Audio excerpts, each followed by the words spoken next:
जय हिंद। तो आज हम लोग बात करेंगे सीनेट के रिजल्ट के बारे में। अभी आज ही क्या है, सीनेट का रिजल्ट जारी हुआ है। तो आप लोग सीनेट का रिजल्ट क्या है खुद जो यूनिवर्सिटी की वेबसाइट है वहाँ पे आप जाके इसका रिजल्ट चेक कर सकते हैं। हाँ, एक बात और, जिनका जिनका रिजल्ट आया है, ठीक है, तो उनके रिजल्ट पे लिखा होगा कि वो काउंसलिंग के लिए एलिजिबल है कि नहीं है। यानी कि जैसे जिनका रिजल्ट अगर मार्क्स कम आया है, ठीक है, तो उनके रिजल्ट पे ही ये बता दिया गया है कि आप काउंसलिंग के लिए एलिजिबल हैं कि नहीं है। तो आज हम लोग बात करेंगे कि कट ऑफ इस बार का कितना रहने वाला है, पिछले के अपेक्षा इस बार ज़्यादा कट ऑफ रहने वाला है या कम कट ऑफ रहने वाला है, पिछली बार बच्चे कितने अपेयर हुए थे, कितना परसेंटाइल। देखिए रिजल्ट क्या है, परसेंटाइल में आता है, तो रिजल्ट कितने परसेंटाइल वाले बच्चों का क्या है हो सकता है, कितना रैंक जाएगा, इन सभी चीज़ों पे बात करेंगे। ठीक है, तो पहले तो आप लोग खुद जाके यूनिवर्सिटी के वेबसाइट पे आप लोग अपना रिजल्ट चेक कर लीजिए और ये देख लीजिए कितना आपका स्कोर हुआ है, यानी कि आपने कितना परसेंटाइल किया है, 70 परसेंटाइल है या 60 परसेंटाइल है, आप लोग अपना खुद देख लेंगे और रैंक भी देख लेंगे। आप लोग जो रैंक आप लोगों को प्राप्त हुआ है ये भी देख लेंगे। अब बात करते हैं सबसे पहले हम कि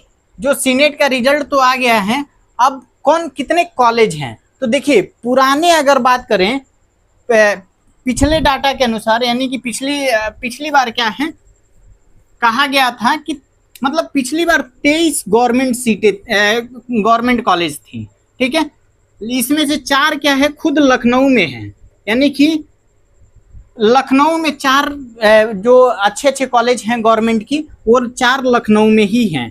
ठीक है, बात करते हैं दूसरा कि अब मान लीजिए गवर्नमेंट कॉलेज के अलावा भी क्या है प्राइवेट कॉलेज भी बहुत अच्छे अच्छे हैं, यानी कि कम से कम 20 आपके टॉप प्राइवेट कॉलेज हैं। अब प्राइवेट कॉलेज जो है 20 प्राइवेट कॉलेज जो हैं टॉप के हैं। और अब एक बात और जान लीजिए कि जो गवर्नमेंट कॉलेज है 23 के अलावा आपको और प्लस एक आध ठो देखने के लिए मिला। हालांकि गवर्नमेंट ने तो कही थी कि 23 और गवर्नमेंट कॉलेज बनेंगे, यानी कि गवर्नमेंट का कहा हुआ है 23 और गवर्नमेंट कॉलेज। हालांकि ये जब तक आप लोगों को देखने के लिए नहीं मिलेगा। अब देखिए आपका जो 23 और जो गवर्नमेंट कॉलेज की बात कही गई है, ठीक है, इस पे अभी आप मत जाइए, ध्यान दीजिए, इस पे ध्यान दीजिए कि 23 जो पहले के कॉलेज हैं वो और टॉप 20 कॉलेज, यहाँ एडमिशन लेने के लिए आपको क्या क्या करना होगा। अब बात करते हैं कि हम इस बार जो कट ऑफ जाने वाला है वो कितना है। और एक चीज़ और ध्यान दीजिएगा, आप लोग वीडियो में बने रहेंगे और जो चैनल पे पहली बार चैनल को विजिट कर रहे हैं वो चैनल को सब्सक्राइब जरूर कर दें और वीडियो को लाइक कर दें और अपना जो परसेंटाइल है और अपना रैंक कितना है, ठीक है, कैटेगरी रैंक भी, ठीक है, देखिए कैटेगरी रैंक का अलग आएगा और ओवरऑल रैंक क्या है अलग आएगा। तो कैटेगरी रैंक भी बताइए और ओवरऑल भी जो जितना रैंक आप लोगों का आया है वो भी बताइएगा। तो हम बात करते हैं कि अब देखिए यहाँ पे कहा गया है कि जब आप काउंसलिंग कराएंगे तो आपको 500 रुपया फीस देना पड़ेगा प्लस 5000 रुपये क्या है आपको सिक्योरिटी मनी के तौर पे लगेगा। अब देखिए 500 रुपया ये फीस क्या है आपका रिफंडेबल होता है, लेकिन इसके लिए भी टर्म एंड कंडीशन है कि रिफंडेबल कब होगा ये फीस। जैसे आप जब काउंसलिंग करने जाएंगे तो खुद आप काउंसलिंग कर सकते हैं या तो साइबर कैफे से करा लीजिएगा। तो बात ये है कि ये 500 रुपया तो आपका रिफंडेबल नहीं होगा, ये आपका रिफंडेबल है, लेकिन कब रिफंडेबल है, ठीक है, ये भी बता देते हैं कि मान लीजिए आपने जब काउंसलिंग कराया, काउंसलिंग के टाइम आपने 20 कॉलेज डाल दिए, सपोज दैट आपने 20 कॉलेज एग्जाम्पल के लिए दे रहे हैं, आपने 20 कॉलेज डाल दिए। हाँ, अब उसके बाद आप जो कॉलेज सेलेक्ट किए हैं अगर उसमें से आपको सीट मिल जाती है, चाहे वो प्राइवेट कॉलेज हो या गवर्नमेंट कॉलेज हो, जिन कॉलेजों का आप सिलेक्शन किए हैं अगर वो कॉलेज आपको मिल जाता है, अलॉटमेंट हो जाती है, ठीक है, आप अलॉटमेंट होने के बाद आप वहाँ एडमिशन लें या न लें, एडमिशन आप वहाँ लें या न लें, ये आपका फीस क्या है रिफंडेबल नहीं होगा। रिफंडेबल तभी होगा कि मान लीजिए आपने 20 कॉलेज डाला है काउंसलिंग के टाइम और वो कॉलेज आपको अलॉट नहीं हुए। अगर वो कॉलेज आपको अलॉट नहीं होते हैं तो ये आपको जो 5,000 लिया गया है ये आपको रिफंडेबल कर दिया जाएगा। हाँ, ये रिफंडेबल होगा कैसे?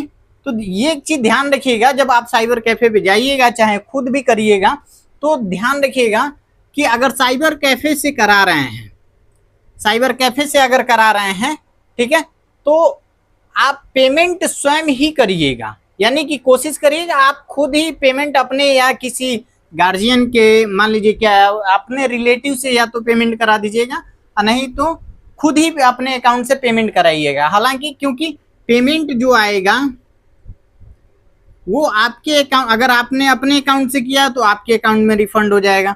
साइबर कैफे वाले का जो, अगर मान लीजिए साइबर कैफे पे आप पेमेंट करा रहे हैं उसके, तो उसके अकाउंट में आ जाएगा। तो ये चीज ध्यान रखिएगा।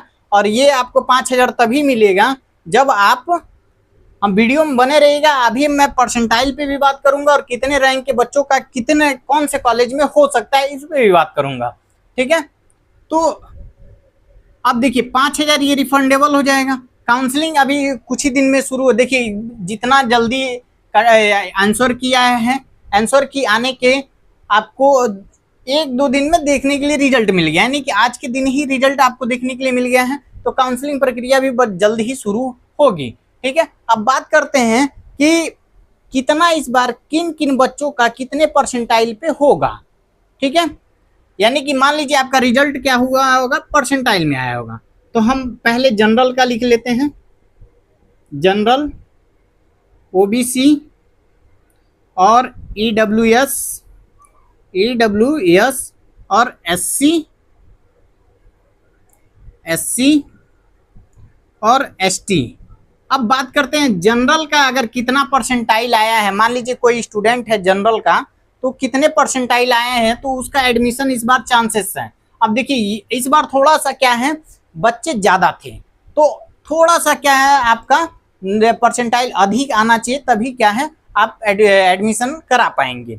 हालांकि बात करते हैं, मान लीजिए अगर 55 परसेंटाइल से लगभग 55 परसेंटाइल से, ठीक है, 66 के बीच में, यानी कि मान लेते हैं 55 से लेके 66 के बीच में अगर आपका परसेंटाइल रह रहा है, ठीक है, परसेंटाइल रह रहा है, तो जनरल वाले बच्चे क्या हैं, एलिजिबल हैं और उनको सीट मिलने की पूरी संभावना आपको मिलेगी। अब बात करते हैं ओबीसी। तो ओबीसी का परसेंटाइल है कम से कम, मान लीजिए ओबीसी के लिए 40, यानी कि 40 प्लस होना चाहिए, इससे कम नहीं होना चाहिए। कम से कम आपको 40 प्लस है तो एक आपको बेस्ट कॉलेज मिल जाएगा, और हालांकि गवर्नमेंट कॉलेज भी मिल जाए। अब देखिए कुछ टॉप के जो प्राइवेट कॉलेज हैं वो कुछ गवर्नमेंट कॉलेज से भी अच्छे होते हैं। गवर्नमेंट कॉलेज क्या होता है, गवर्नमेंट कॉलेज में एडमिशन क्या है कि जो वहाँ पे फीस क्या है कम लगता है। गवर्नमेंट कॉलेज में बहुत से गवर्नमेंट कॉलेज ऐसे हैं जिनका 12-12 हज़ार रुपया फीस है, 12-12 हज़ार रुपया फीस है, यानी कि इतना कम आपको देखना। वहीं आप ये कोर्स करने जब जाएंगे, ठीक है। अब देखिए यहाँ पे मैं बात कर रहा हूँ बीएससी नर्सिंग की, ठीक है, बीएससी नर्सिंग की, बीएससी नर्सिंग का ये परसेंटाइल बता रहा हूँ मैं। सीनेट का रिजल्ट तो आया है लेकिन इसमें कई चीजें हैं, आपको बीएससी नर्सिंग भी है और जीएनएम एएनएम भी देखने के लिए मिलेगा। तो मैं बीएससी नर्सिंग की बात कर रहा हूँ। अब यहाँ पे देखिए परसेंटाइल जो है जो ओबीसी का है वो कम से कम 40 प्लस होना चाहिए। तो अगर 40 प्लस है तो आपको कॉलेज मिलने की ज़्यादा संभावना रहेगी। अब बात करते हैं एससी एसटी का। तो एससी एसटी का थोड़ा सा इनसे नीचे चला जाएगा। मान के चलिए आप 35 प्लस भी हैं, परसेंटाइल आपका 35 प्लस भी आ रहा है, तो भी आपको एडमिशन होने का काफ़ी चांसेस रहेगा। ईडब्ल्यूएस का बात करें तो ईडब्ल्यूएस का जाएगा 45 परसेंटाइल, ठीक है। इससे अगर प्लस रह रहा है, परसेंटाइल है ये, ठीक है, परसेंटेज मत मानिएगा, परसेंटाइल है ये। अगर इससे ऊपर हो रहा है तब आपका 40 से ऊपर हो रहा है, यानी कि इससे प्लस है, तो आप सिक्योर हैं, ठीक है। अब बात करते हैं कि कितने रैंक हो। अब रैंक की बात कर लेते हैं। मान लीजिए आपका जनरल रैंक है, ओबीसी रैंक और ईडब्ल्यूएस, यानी कि कितना रैंक आपका रहेगा तो कॉलेज की। अब कुछ बच्चों का कंफ्यूजन ये रहता है कि परसेंटाइल को नहीं समझ पाते हैं, तो रैंक कितना रहेगा तब आपका एडमिशन हो सकता है। इस पे भी बता देते हैं कि आपका कितना रैंक आना चाहिए। अब देखिए, मान लीजिए जनरल कैटेगरी से बिलोंग करते हैं तो 1500 तक का अगर आपका रैंक है, 1500 तक आपका रैंक है तो आपका एडमिशन हो जाएगा। अब देखिएगा, ऐसे तो अभी पुराने डाटा के हिसाब से 1300 प्लस क्या है सीटें हैं, 1300 प्लस सीट है आपका पुराने डाटा के हिसाब से। अगर उसमें नई यूनिवर्सिटी नई कॉलेज जुड़ती हैं तो ये सीट बढ़ेगा, अगर नई कॉलेज जुड़ती हैं तो ये सीट बढ़ेगा। अब बात करते हैं टोटल पुराने, अगर 23 कॉलेजों की बात करें जिसमें आपका 1300 प्लस सीट है, तो अगर जनरल कैटेगरी से बिलोंग करते हैं और आपका रैंक 1500 तक आया है तो आप आराम से फॉर्म भरिएगा, आपको काफ़ी चांस है कि आपको कॉलेज मिल जाए। बात करते हैं ओबीसी, तो ओबीसी के बच्चे अगर मान लीजिए ओबीसी के बच्चे 1800 रैंक प्लस हैं, यानी कि 1800 प्लस नहीं, 1800 से नीचे हैं, रैंक जितना हाई जाएगा उतना आपका एडमिशन का चांस कम होता जाएगा। ये चीज ध्यान रखिएगा आप लोग, जितना आपका रैंक ऊपर जाएगा उतना एडमिशन होने की चांसेस कम होती जाएंगी। बात कर लेंगे ईडब्ल्यूएस की, तो ईडब्ल्यूएस का जो रैंक है आपका 2800 से 3000 के बीच, यानी कि अगर इससे कम है तो भी क्या है ईडब्ल्यूएस का बता रहे हैं ये, एससी एसटी का मत मानिएगा। ईडब्ल्यूएस का 2800 से 3000 तक के बीच में भी है, अगर इससे कम है तो और अच्छी बात है, लेकिन अगर 3000 के नीचे तक है तो भी आपका एडमिशन काफ़ी चांस है कि आपका एडमिशन हो जाएगा। बात करते हैं एससी एसटी का। एससी एसटी की अगर बात करें, एससी एसटी इनका कितना रैंक हो रहेगा तो हो जाएगा। तो इनका अगर रैंक की बात करें तो एससी का 5000 रैंक तक अगर ये हैं, एससी का 5000 रैंक तक हैं तो भी इनका एडमिशन पॉसिबल है कि इनका एडमिशन हो जाएगा।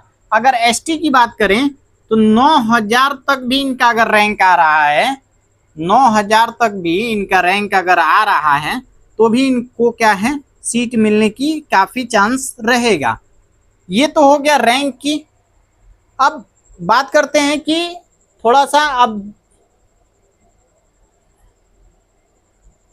कि इस समय जो है आप लोग चेक कर लीजिएगा कि आपका रिजल्ट क्या। हाँ, एक चीज़ ध्यान रखिएगा कि जब आप काउंसलिंग कराएं तो उस समय अपना रैंक भी चेक कर लें, ठीक है, परसेंटाइल चेक कर लें, और रिजल्ट पे आपके खुद रिजल्ट पे लिखा होगा, ठीक है, कि आप कितना मतलब आप एलिजिबल हैं कि नहीं है काउंसलिंग के लिए, यानी कि जो सीनेट का काउंसलिंग है इसके लिए एलिजिबल है कि नहीं है। सीनेट का जो काउंसलिंग है इसके लिए एलिजिबल है कि नहीं है आपके रिजल्ट पे ही मिल जाएगा। तो आप काउंसलिंग कर सकते हैं, और जो भी जिनका रैंक है वो हमें ज़रूर बताएं। डॉक्यूमेंट क्या है, डॉक्यूमेंट के बारे में थोड़ा सा बात कर लें। डॉक्यूमेंट क्या क्या लगेगा आपका, तो आपका डॉक्यूमेंट क्या होना चाहिए, आधार कार्ड। आधार कार्ड, एक चीज़ ध्यान रखिए, जब जिस समय आप एप्लीकेशन फॉर्म डाल रहे होंगे उस समय जो आधार कार्ड की जैसी स्थिति रही होगी वैसे ही होनी चाहिए, ठीक है। उसके बाद 10th का मार्कशीट, 12th का marksheet, 10th 12th, category certificate